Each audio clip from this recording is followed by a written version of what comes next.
What's up, everybody? It's me, E-Man, from E-Man's Movie Reviews, and welcome to episode 5 of the recap with E-Man. Today, we've got a lot of stuff to go through, so I'm going to try and go through it as quickly as possible because I have a lot of things that I need to watch later on, and we will get to that in just a bit.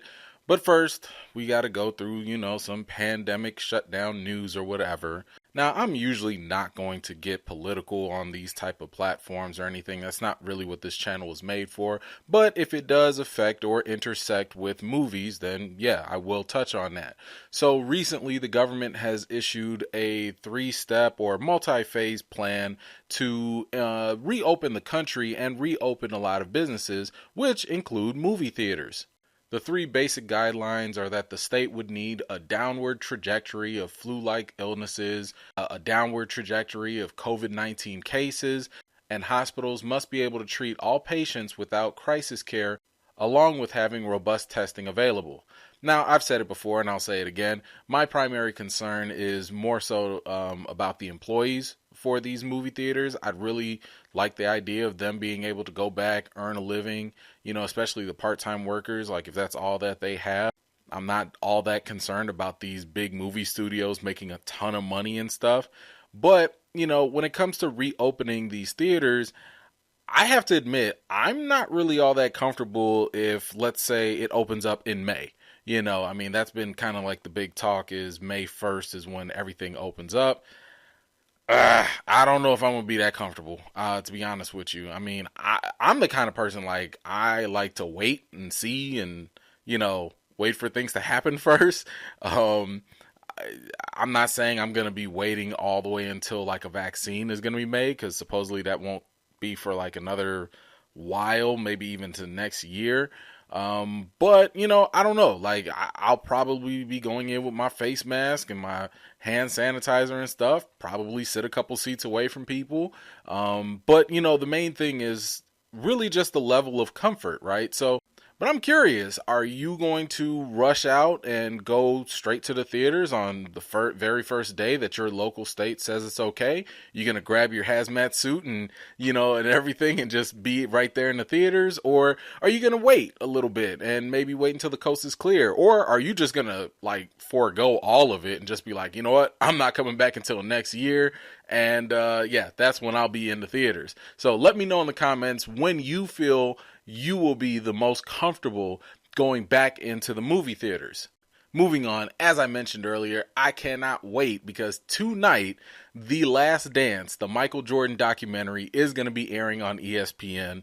And it'll also air on ESPN2 at the same time. Something to keep in mind, ESPN is going to show the unedited version, so it will have profanity and, coarse language or whatever that's going to be unedited there. And then ESPN2 is going to have the cleaner, family-friendly version, I guess.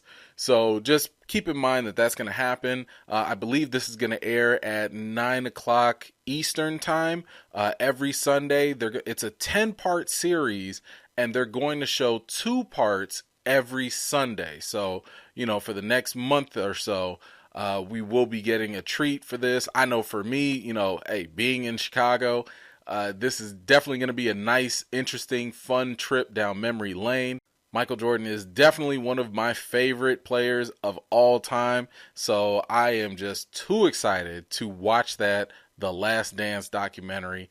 It's going to be incredible, I'm sure. By the way, I don't know if you guys checked it out, but there were some interviews that Michael Jordan did, I believe, that were with the director of the documentary, because one of the primary reasons as to why this doc has been sitting for so long is that Michael Jordan apparently had access to this, or he had the rights or whatever it is, but he did not want this documentary to be released for a while. I think it was almost back in 2017 or something like that this thing has been in the works. But one of the concerns that he brought up in an interview was that he was afraid that, people were going to look at him differently in a negative way just because of how he used to treat his teammates. And I don't know about you guys, but if you follow sports, It's no secret that Michael Jordan is like the epitome of all competitors. Like, he does not play around when it comes to winning. He's been known to be in fights with his teammates, like to really knock some sense into them, literally, So none of this stuff is going to shock me per se. Just being in Chicago, you've kind of grow up learning and knowing all these little ins and outs about one of the most famous players ever anyway. So it will be interesting though to actually see it, to see it in the documentary. And I'm curious to see how it's going to affect people's perception of him. I highly doubt it's going to really do much for me because, I knew these things already in a sense, or at least to some degree. But it will be a fun, interesting watch. So let me know if you plan on watching The Last Dance. It should be fun. I was kind of wondering, should we do maybe like some live episodes after? I don't know if that's something you guys be interested in. But either way, definitely check it out. I'll be watching for sure. Next up, we have some news from HBO Max. Apparently, they have signed a deal with producer and director J.J. Abrams. There were 3 projects that were signed, and one of them is called Overlook, which is inspired by Stephen King's book, The Shining. From the sounds of it, it seems to be a series that'll cover that eerie hotel that was in The Shining, and probably serve as more of like a prequel. The second project that they're going to be working on is something called Duster. I believe it takes place in the 1970s, and it's about like a getaway driver who, does work for like this criminal syndicate. And of course, things go really, really bad really fast. So whatever that means, I'll wait and see what that's all about. But I don't really care about that. What I do care about is the third project, and that is the Justice League Dark series that's going to be in the works. I don't know if it's going to be animated or if it's going to be live action. Honestly, I don't really care. I just love the Justice League Dark series because it has a lot of like unconventional, heroes and characters. You've got Swamp Thing, you've got Constantine, you've got all these just, supernatural based or just mythical based, heroes. And it's a very nice contrast to the more traditional Justice League characters, the Batman, Superman, and Wonder Woman. So I'm very excited to see what they do with that. And a lot of that is more so because of the fact that I do also believe in J.J. Abrams as a producer more than I do in him as a director. And it's not really a knock per se against him directing. I just think that when he produces stuff, he serves as a better influence to the material, but that's just my own quick take on J.J. Abrams. But either way, I'm excited for this Justice League Dark. I think it's going to be pretty good. And that's just wishful thinking. Like, there's no actual hardcore details on it yet. I'm just putting it out there in the atmosphere that Justice League Dark is going to be good. And hopefully it's just close to what the animated stuff from WB has been doing with Justice League Dark and their other properties as well. So we'll see what happens with that. Now, staying within this DC realm, it's been reported that Wonder Woman 1984 is going to keep some elements from Batman v Superman. And I've got to say that this is pretty disappointing. And let me tell you why. In the beginning, WB and DC, they saw the marvelous run that Marvel was having with their movies, and they said, hey, we can do that too. Wrong. So they created the DCEU that had a little promise. Man of Steel was cool. It was cool. Then Batman v Superman, it didn't live up to the potential. It doesn't matter what you thought about the movie. You could love it all you like, and some people really don't love it at all. Either way, it did not live up to its potential. I'm sorry. You can't have 2 of the 3 most popular comic book characters ever, and still, that movie should have made $2 billion. Easily. Batman v Superman, easy money in the bank. That's a slam dunk. That's equivalent to Avengers versus X-Men. You drop an Avengers versus X-Men, you making $3 billion now. But back then, you would have made $2 billion. But, Batman v Superman didn't live up to the hype. And then Justice League, of course, was a complete mess. So as a result, WB said, hey, you know what? We're just going to scrap the DCEU. They fired a lot of the executives. They hired in new management. And they said, you know what? The DCEU does not count anymore. It stopped. We're going to start something else. And that was actually not a bad idea. I mean, they came out with Joker, and that was cool because it was a nice little standalone. Wasn't tied to anything. But they also got a little greedy. They were like, wait a minute. Before we scrapped the DCEU, Wonder Woman was still actually good. Aquaman still made $1 billion. Shazam, I thought, was actually pretty good. So it was kind of like, okay, the DCEU is scrapped, but not really. But we're going to keep some things and still say it doesn't exist. But make up your mind, because this sounds messy. This is incredibly messy. And I've said this before. The best way, and it's the easiest way, because the comics have already addressed this. The easiest way, if you want to have your cake and, look at it too and all that stuff, all you need to do is do a Flash Paradox movie. That's it. Barry Allen does what he does best, and that's screw up timelines. And we've already seen from Avengers Endgame, time travel can fix some things, even if it gets messy, right? But that's already there in the foundation. You can easily just have Barry go in the past, do some things, mess some stuff up. And guess what? If you got to recast Batman, fine, go ahead. Hopefully you don't have to recast Superman, because Henry Cavill is like the best Superman so far. And if you want to keep your Aquaman and your Wonder Woman and everyone else, you can also do that too. And it's a very easy explainer. It's not rocket science. This is comics, and it's like, I don't think it's actually going to just go away, and I'm speaking as a nerd myself. People aren't just going to be like, oh, we forgot what happened. If you're trying to keep on emphasizing and reminding us that this is a connected universe, well, guess what? If you don't take care of those, messy parts in the beginning that you no longer really want to acknowledge, but you kind of sort of want to acknowledge, come on now. Just clean it up, do a little time travel or whatever, and it'll be fine. All right, now we got some Disney Plus news. It looks like coming on May 4th, which is Star Wars Day, Disney Plus will do an 8-part Mandalorian documentary, which will basically serve as like a behind-the-scenes type of look at how they do all the special effects and how the entire show just came together. I think this is awesome. I mean, look, Disney Plus, we've said it here many times, they need all the content that they can get. And hey, if you're going to try and milk The Mandalorian, which is by far your best content period at this point, yeah, go ahead, do it. I mean, I'll watch it. I'm interested.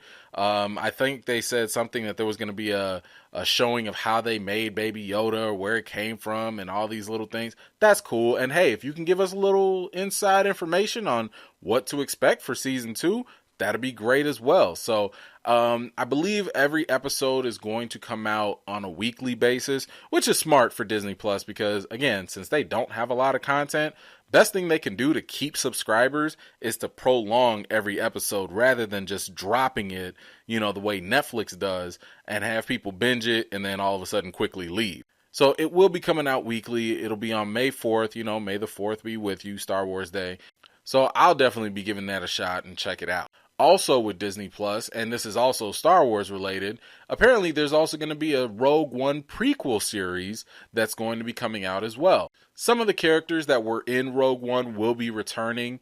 I think this was, I have to admit, I was a little dubious at first. Like when I heard that this was coming out, I was like, do we really need to do this? Because one grievance I've kind of had with Star Wars for a while is just the fact that they keep on going back in the past and they get stuck in this time frame, within the Skywalker saga. And it's just like, oh my gosh, can we let this thing go and move on? Because we keep talking about how wide and vast this galaxy is, and we're only stuck in like this very narrow area of it or time frame. So to me, I've always said the best thing Star Wars can do is move forward into the future and start new stories. So that way, casual movie fans and some of the hardcore fans that read the graphic novels and all the other tidbits and stuff, we can all just start on the same page and we can all just go in, just ready to consume whatever they give us. But I will say, like I said earlier, The Mandalorian is like one of the best shows that they have, and they went in the past for that. So I'm going to shut up. I'm not going to complain about that. I'm going to give this Rogue One prequel a shot and see what it does, because, hey, they surprised the mess out of me with The Mandalorian. So I'm going to give them the benefit of the doubt that, hey, this prequel series to Rogue One should and could be good. They said it's going to be a spy thriller, and I actually really liked Rogue One. Like, I thought that was one of the best side movies for Star Wars that they have. Not like there's a lot of competition, because Han Solo was, this Rogue One prequel series is definitely going to make my watch list. Now, next up, we can move on to the MCU, and there was big news that came out. It was confirmed or reported that John Krasinski actually had a meeting with Marvel just recently, and this was coming right after, on his own YouTube channel. I don't know if you watch it. It's called Some Good News, right? He does like a little news broadcast of all the positive stuff, going on during this quarantine time. And, during his latest episode, he had made like a little quip about how, someone drew him as a comic book character, I think, or something like that. And he was just like, oh, this is the closest I'll ever get to playing a comic book character. Ha, ha, ha. And it was kind of like, okay, all right. But then right after that, the news report dropped that he had met with Marvel like in the week. So it's kind of like, okay, you trying to play us here, And look, this will be fantastic news, pun intended, because everybody has wanted John Krasinski to play Mr. Fantastic, and we all want his wife, Emily Blunt, to also play Sue Storm. It's just the perfect casting, and it's just, there's little to no reason why Marvel should just do it. There's no reason why they shouldn't, And for me, I'm sitting here thinking to myself like, yeah, don't get me wrong. I absolutely would love for him to be cast in a Marvel movie or series with his wife as the, Fantastic Four and all that. But I also think it'll be dope if he also directed. Again, John Krasinski can direct his butt off. I mean, we've only gotten The Quiet Place. That was so far like the only thing we could really sink our teeth into. But I trust this guy with, his vision and his method and everything. I don't know if he should direct a Fantastic Four, movie, but one way or another, I don't care. Like, I just want John Krasinski in the MCU. For some of you that might not know, I believe he almost was, going to be in the MCU. He actually auditioned to be Captain America. But then, and it's a funny story when he tells it, but then he, like, as he was putting on the costume and everything, he saw, like, Chris Hemsworth just walking around. And I think Hemsworth was trying to audition for either Thor or it was maybe even Captain America. I don't know. But either way, Krasinski saw Hemsworth, looked at himself, and was like, yeah, this ain't for me. And you know what? Hey, I would have been in the same boat. I would have been like, oh, that's what y'all casted? Yeah, that's what y'all looking for? Yeah, I'll go do Jack Ryan. Yeah, I'll go do. So fingers crossed that John Krasinski can finally ink this deal, because I know that will blow up and it'll be a really welcomed, fan casting for Marvel, and just for fans too, because fans have long wanted certain things, and it's almost like studios like to go out their way to just do something else. So hopefully everybody can get what they want here. Next up, man, this is a little tough. The King, my man, Chadwick Boseman, T'Challa. What's going on, bro? People have been talking about how, in recent videos and images, he's just been looking very meager and meek and skinny, and it don't look too healthy, bruh. I'm worried. I've been worried, to be honest with you. I mean, like, after Black Panther, I think it was like even like the most recent basketball All-Star game, or maybe even the year before that, he just has not been looking healthy. Some people are like, oh, well, he started going vegan. And, a lot of people are really hoping that it's because he is doing some sort of role. Man, you better win an Oscar for this role. Like, this better be one of them, like you really about to do something, because, bruh, you don't look too hot, man. It's a little worrisome. But, hopefully he's healthy. Hopefully he's okay. I kind of wish he would say something like on his Twitter, Instagram, or whatever, just to kind of put people's mind at, at ease or whatever. But, wishing him all the best. Hopefully he's cool. Next up, we got a little bit of news for Doctor Strange 2. So it was already reported before that Sam Raimi was going to direct Doctor Strange 2. Then, of course, he came out and confirmed it officially. But after that, Bruce Campbell, his best buddy, also came out and said that he'd love to play, like a villain, in Doctor Strange 2. Now, for some of you that might not know, Sam Raimi was the director of the Spider-Man trilogy, and he also did the Evil Dead series, right? Like, that's just what he's mainly known for, or most notably known for. And Bruce Campbell, he was featured in the Evil Dead movies and in the TV series that, Sam Raimi also produced. And he also made cameos in the Spider-Man trilogy back in the 2000s. So it's, look, if you want to have Bruce Campbell in there, do a little cameo in Doctor Strange, I'm totally fine with it. I don't really know if I'm comfortable with him having like a lead villain role. Like, I don't know. Some people were doing something about him as playing Mr. Sinister, or, I don't know about that. I mean, look, this is Doctor Strange 2 is going to be the multiverse of madness or whatever. So clearly we're going to be dealing with a lot of different realms and a lot of different, places that Doctor Strange might travel to. So, hey, if you want to have, Bruce Campbell play a quick cameo role as some demon person or whatever, fine. I'm cool with that. I'm very, very cool with that. But anything more than that feels like a stretch. All right, moving on. Mark Ruffalo just recently did an interview where he talked about how he would love to see another solo Hulk movie. And he also mentioned the fact that, Bruce Banner will probably make an appearance in the Disney Plus series for She-Hulk. And you know what? That makes sense, because in the comics, Bruce Banner is the cousin of Jennifer Walters, who is She-Hulk. And, something happens to her where basically she needs a blood transfusion. And, of course, Bruce is like the best option at that time. But, having all that gamma radiation in his blood, she ends up turning into the She-Hulk. So it totally makes sense that, Ruffalo might make an appearance on the Disney Plus show.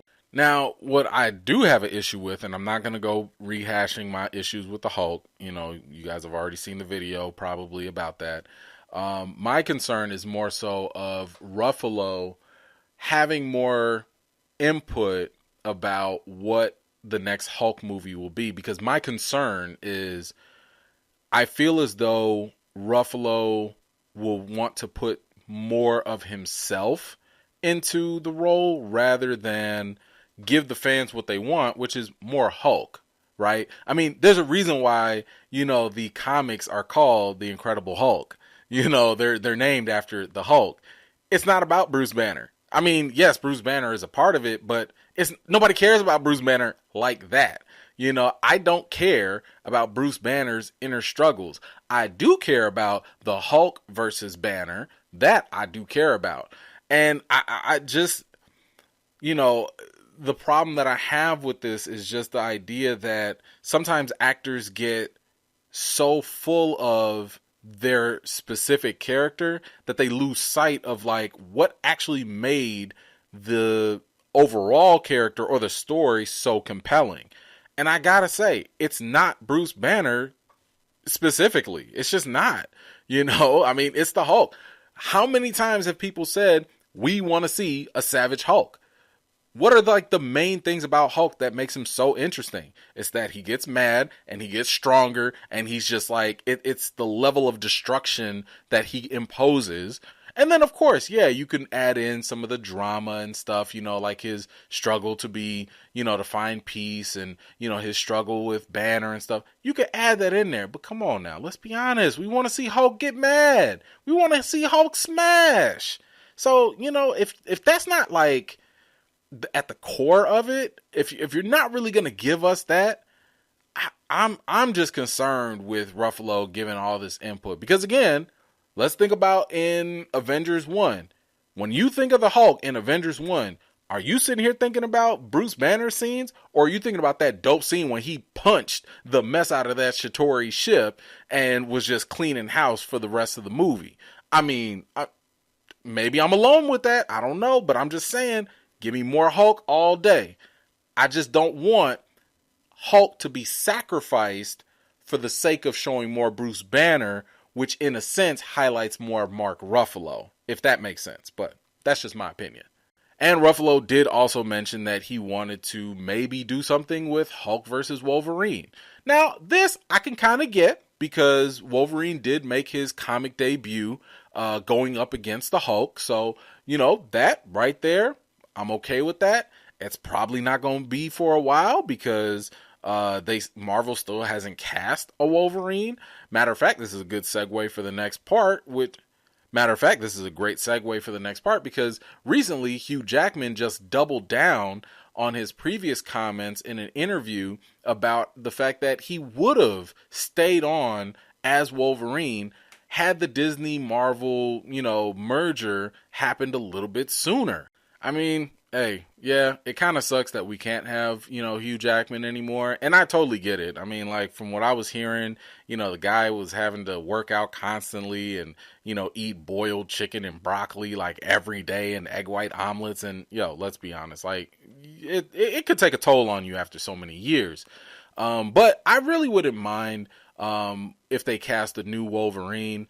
I think it's not a requirement per se that the new Wolverine has to be someone young. I do think there are benefits with casting a younger Wolverine, though. I mean, the benefit with Wolverine character in general is the fact that he can be whatever age you want him to be, and all you have to do is just say like, oh, he's actually XYZ years old, and we just buy that, right?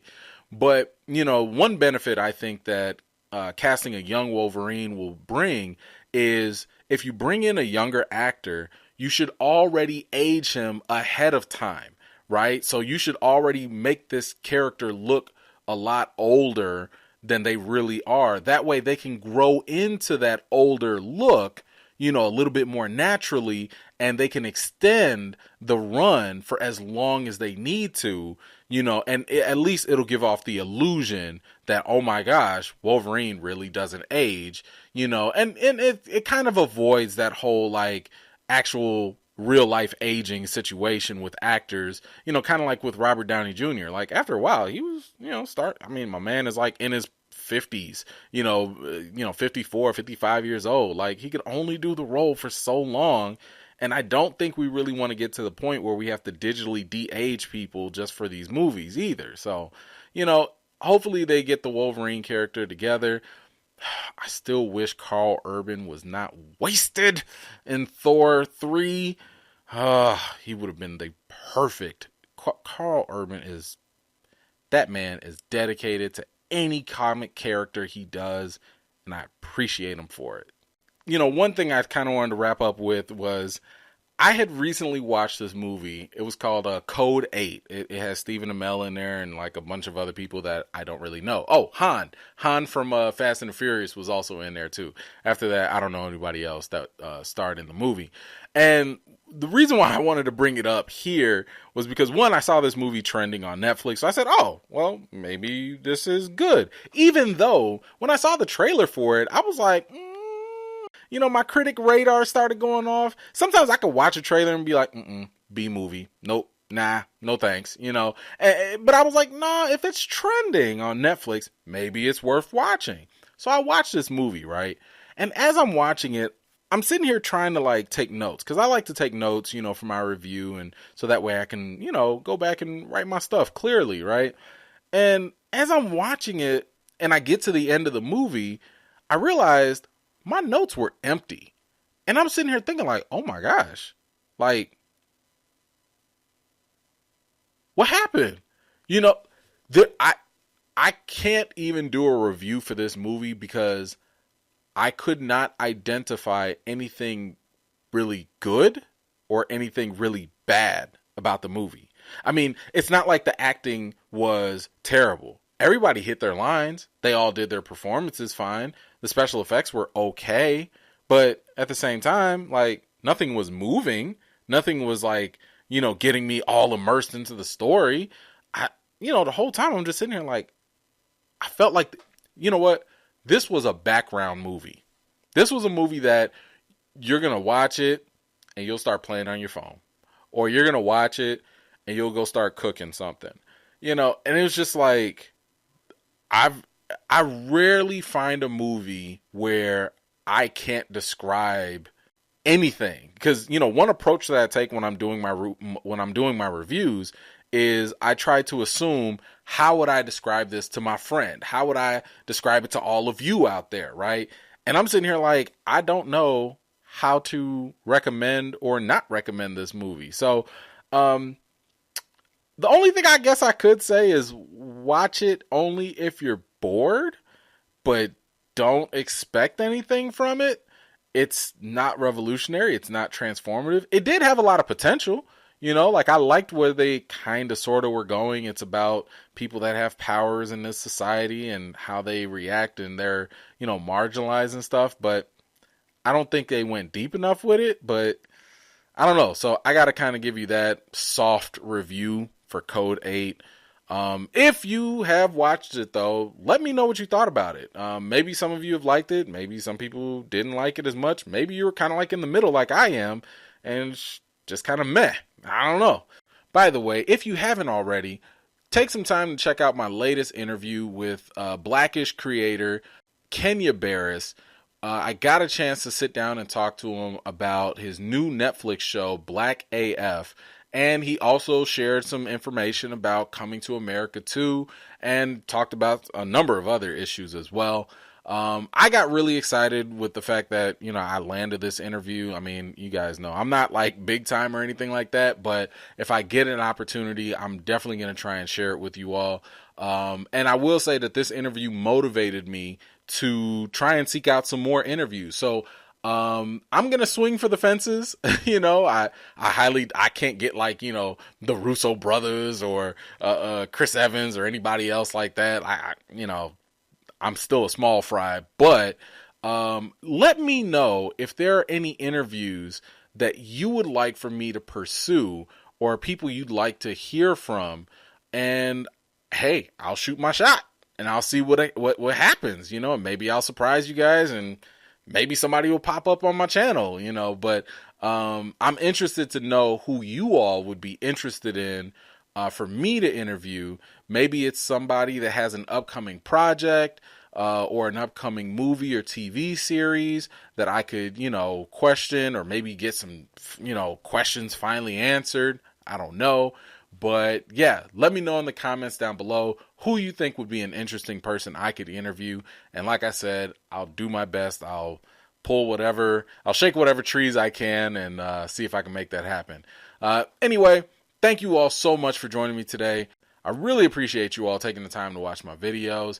As always, if you have any questions or comments, you can always leave those in the comment section, or you can feel free to email me at askeman411@gmail.com. Again, that's askeman411@gmail.com.